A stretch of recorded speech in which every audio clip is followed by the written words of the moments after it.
always go to mosques. To not monitor these is insanity. To monitor you and me, red-blooded Americans that want nothing more than to get America back on track, back onto a constitutional foundation, back onto a budget that we can support. And yet we're the ones that are being monitored. We're the ones that are being interrupted by the FBI and the police. At that meeting, by the way, they collected all of our cell phones and laptops, so now they know everybody that I have communication with. Well, they would if I didn't accidentally completely wipe my phone out before they got to me.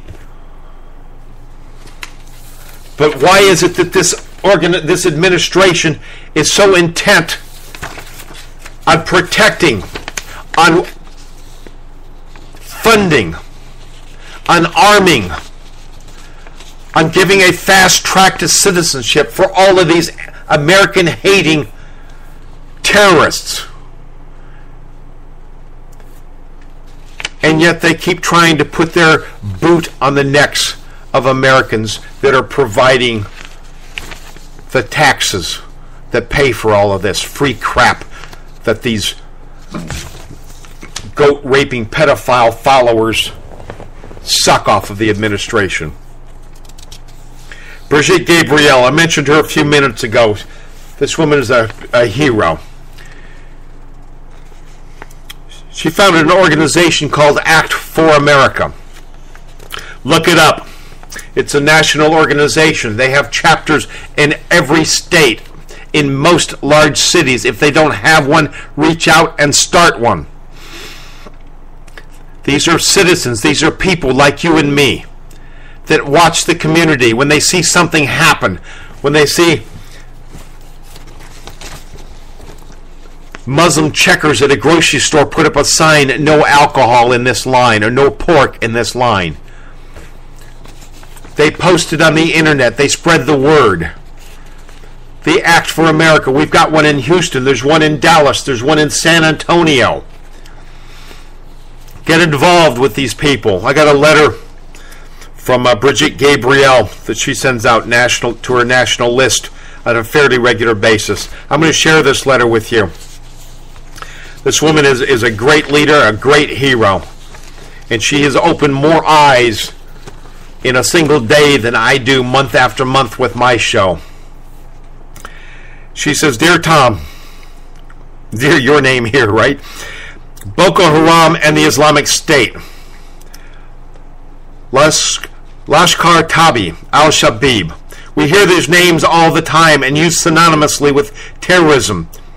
Commentators and political pundits try to draw them into distinct boxes by geography, by their ethnicity. But in actuality, there is a deep connection among these groups and their barbaric practices, an ideology that is at the very heart of the danger facing Western civilization, and that we are working every day to stop. We've known about the horrors of ISIS and the English acronym for the Islamic State of Iraq and Syria. In recent months, the group has grown beyond the last two letters of the acronym. The Islamic State is now active in Libya and is expanding its influence rapidly. India, Lashkar Taiba is actively working to bring about the fall of the Indian Republic, destroying Hinduism, Judaism, and to see the disputed areas of Kashmir and Jammu made part of Pakistan, which would then become part of the larger Islamic State itself. In the Horn of Africa, Al-Shabaab continues to fight to gain a foothold for Sharia in the power vacuum that has existed there since the 90s. And in Nigeria, Boko Haram kidnaps schoolgirls, murders Christians and Jews, and grinds those under its rule into an ever deeper misery and oppression. The ideology that bonds all of these groups together is a strict adherence to Sharia law.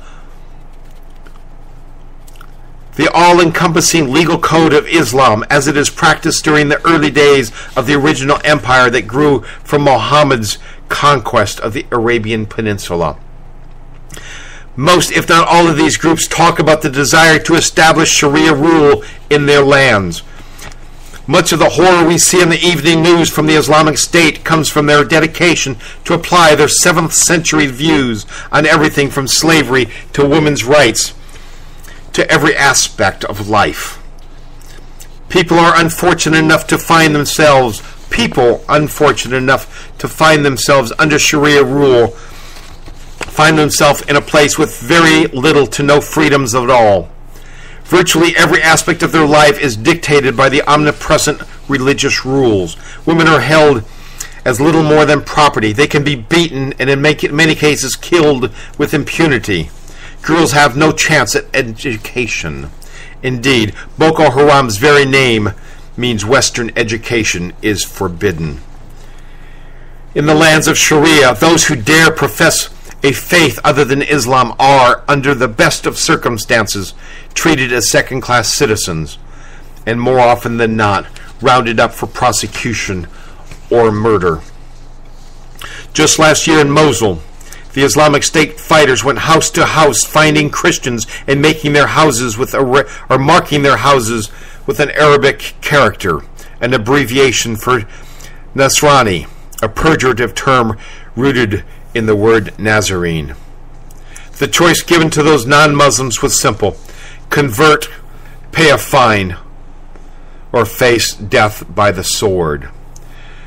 The choice given to those non-Muslims was simple, and many of them took the sword.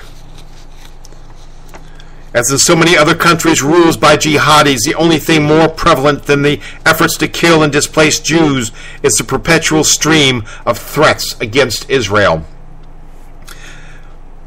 What our national security leaders have at best failed to teach the public, or at worst failed to realize themselves, is that these groups are not composed of lunatics or of any groups of lone wolves that are congregated together in common madness. These horrors are not the actions of a few malcontents in need of jobs or social programs. Graham Wood put it very well in a story in this month's Atlantic. The reality is that the Islamic State is Islamic, very Islamic. Yes, it has attracted psychopaths and adventure seekers, drawn largely from the disaffected populations in the Middle East and Europe, but the religion preached by its most ardent followers derives from the coherent and even learned interpretations of Islam. Rather than the irrational acts of madmen, the beheadings, kidnappings, the terrorist attacks around the world are the end result of a long-developed reading of Islam and what is required of its followers. Under their ideology, the only permissible form of government is that of the theocracy, specifically a revived caliphate ruled by one man who will follow the will of Allah to rule the entire world. It is this ideology that Sharia is the only acceptable law, and those who will not accept his rule must be destroyed. This is what we fight against. Jihadis know no color, they know no national borders, and they cannot be placed in neat little boxes. They only know that those who refuse to accept their rule of their caliph must die.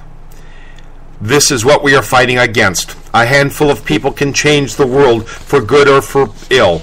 It's up to each of us to sound the alarm and be agents for change, to defend the country that we love against this great, great threat. Signed, Brigitte Gabriel. Folks, go online, go to Act for America, look up this organization, get involved in this organization. If you don't have a group locally, contact the national organization and find out what you can do to get involved. They're here. ISIS has been taunting people on social media. They are in every state, in almost every city. They are watching. They know who many people are that are going to be singled out for attacks. Get involved. Don't wait for somebody else to do it. Folks, thanks for joining us tonight. Please tune in Monday night, 9 p.m. Central Time for Patriot Radio Show, and we'll talk to you then. Have a blessed weekend. Good night, America. God bless you and yours. This is Tom O'Halloran. I'm out.